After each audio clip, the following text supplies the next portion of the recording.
Hello dear students, today we are going to start our chapter 7th, that is coordinate geometry. Okay, so first of all we will learn about what is the coordinate geometry. Coordinate geometry होती क्या है, ठीक है. तो this is the study of geometry using coordinates or points, ठीक है. तो ये एक geometry की ही एक ब्रांच है, ठीक है. ये ज्योमेट्री की ही ब्रांच है जिसमें हम ज्योमेट्री को पॉइंट्स के थ्रू पढ़ते हैं. किसके थ्रू? पॉइंट्स के थ्रू. ओके, जैसे इसमें बहुत सारी छोटी छोटी टॉपिक्स हैं, पहले हम उसको डिस्कस कर लेंगे. तो टॉपिक्स कुछ इस तरह से हैं. पहली टॉपिक आपकी आती है कोऑर्डिनेट एक्सिस. कोऑर्डिनेट एक्सिस क्या होता है? कहते हैं दो म्यूचुअली परपेंडिकुलर लाइन होंगी, यही है आपकी कोऑर्डिनेट एक्सिस, ये और ये, ठीक है. Two mutually perpendicular lines which divide the Cartesian plane into 4 quadrants. ये कार्टेशियन प्लेन को 4 क्वाड्रेंट्स में डिवाइड कर देती हैं. इनको हम बोलते हैं कोऑर्डिनेट एक्सिस, ठीक है.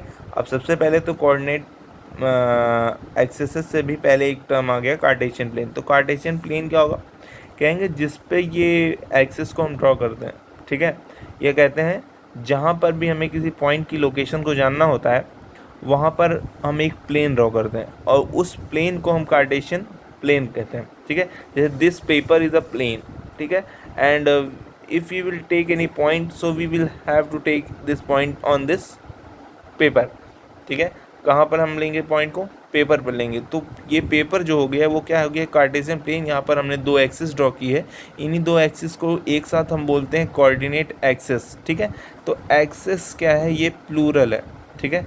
इसका जो सिंगुलर होगा वो होगा एक्सिस, ठीक है. ये हो गया आपका सिंगुलर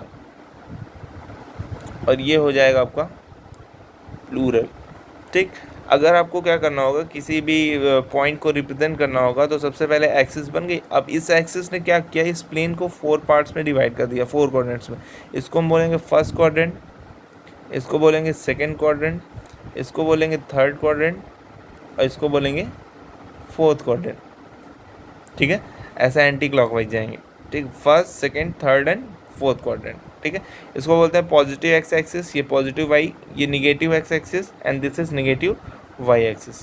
ओके, सो जहाँ पर ये दोनों एक्सिसेस एक दूसरे को इंटरसेक्ट करते हैं उसको हम बोलते हैं ओरिजिन. क्या बोलते हैं? ओरिजिन. और इस पॉइंट को हम रिप्रेजेंट करते हैं 0 0 से. मीन्स यहाँ पर x भी 0 है और y भी. इसका मतलब किसी भी पॉइंट को इस प्लेन पर अगर हमें डिनोट करना होगा तो हम ऐसे डिनोट करेंगे. जैसे मान लीजिए यहाँ पर एक पॉइंट लेते हैं P, ठीक है. P मतलब P x y, ठीक है. अब किसी भी पॉइंट P को डिनोट करना होगा तो पूरी तरीके से हम कैसे डिनोट करेंगे? P x y. यहाँ पर x क्या है? x है, x पर चली गई डिस्टेंस. y क्या है? y पर चली गई डिस्टेंस. मतलब इस p तक आने के लिए आपको x पर कितना चलना होगा, फिर उसके बाद y पर कितना चलना होगा. तो x पर हमें x डिस्टेंस चलनी होगी और y पर y डिस्टेंस चलनी होगी. That's why we are on point p, जिसके कारण पॉइंट कहाँ पहुँच जाएंगे? p पर पहुँच जाएंगे. तो p पर चलने के लिए हमें x पर x और y पर y, तभी इसका है एक्स वाई है. तो जैसे अगर किसी पॉइंट का कोऑर्डिनेट लिखा हुआ है 3 5, इसका मतलब है कि हम x पर कितना चले हैं? 3 चले हैं और y पर कितना चले हैं? 5, ठीक है. उल्टा लिख दिया थोड़ा सा, यहाँ 5 3 अगर लिख दिया मैंने, क्योंकि डिस्टेंस के साथ थोड़ा कम लग रहा था इसलिए मैं बता रहा हूँ. सो अगर ये पॉइंट देखा तो मान लिया ये 5 3 है, तो x पर कितना चला? 5 और y पर कितना चला? 3, ठीक है. इसीलिए इसका कोऑर्डिनेट क्या हो गया? 5 3. तो ये अब डिस्टेंस चला का मतलब क्या है? ये यूनिट्स हैं, ठीक है. 5 यूनिट मैं इस पे चला और 3 यूनिट उस पर. मीन्स 5 यूनिट x पर चला और 3 यूनिट y पर, ठीक. तो इस पॉइंट तक हम पहुँचे जिस पॉइंट का नाम है a का कोऑर्डिनेट हो गया 5 3. ओके, नेक्स्ट अब आते हैं कि इसको बोलते हैं क्या है, ठीक है. इसको हम बोलते हैं x कोऑर्डिनेट. x कोऑर्डिनेट, ठीक है. x कोऑर्डिनेट को हम एब्सिसा भी बोलते हैं, एब्सिसा, ठीक है. इसको हम बोलते हैं एब्सिसा. ओके, और y को बोलते हैं y कोऑर्डिनेट और इसको हम बोलते हैं ऑर्डिनेट. क्या बोलते हैं? ऑर्डिनेट. y कोऑर्डिनेट ये बोल सकते हैं या ऑर्डिनेट बोल सकते हैं. इसको x कोऑर्डिनेट बोल सकते हैं या एब्सिसा बोल सकते हैं, ठीक है. तो इसको हम बोलते हैं पहले वाले को एब्सिसा, दूसरे वाले को ऑर्डिनेट, ठीक है. नेक्स्ट टॉपिक इसमें आती है कि आपको इस क्लास 10th में पढ़ना क्या है, ठीक है। तो आपको क्लास 10th में जो पढ़ना है वो आपके लिए 3 टॉपिक्स है, ठीक है। पहली टॉपिक आपकी जो आएगी वो है डिस्टेंस फार्मूला, डिस्टेंस फार्मूला, ठीक है। दूसरा है सेक्शन फार्मूला,